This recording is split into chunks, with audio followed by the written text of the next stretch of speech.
कराची से ही आपको बता रहे हैं डीआईजी ईस्ट कैप्टन गुलाम असफर मेहसर का अचानक थाना कोरंगी सनती एरिया का दौरा। डीआईजी ईस्ट असफर मेहसर ने दौरे के दौरान थाने का जायजा लिया और थाने के रिकॉर्ड का मुआयना भी किया। इस हवाले से मजीद तफसीलात जानते हैं कराची से हमारे नुमाइंदे जावेद महमूद अराई से। जी जावेद, क्या तफसीलात हैं आपके पास, आगाह कीजिएगा।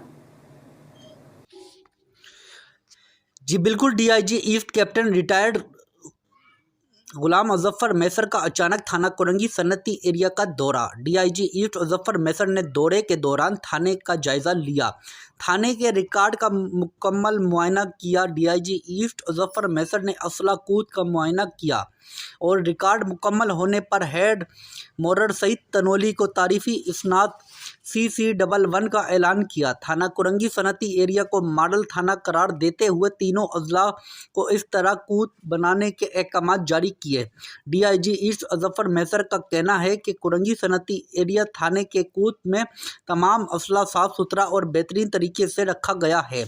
SSP कोरंगी हसन सरदार नियाजी ने ज़िला कोरंगी के दीगर थानों को 2 रोज़ के अंदर कूद इस तरह बनाने के अहकाम जारी कर दिए।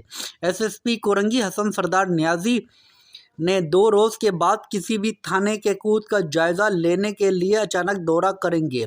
कैमरामैन टीम के साथ Javed Mehmood Arain, Karachi. Reporter royal news, Karachi.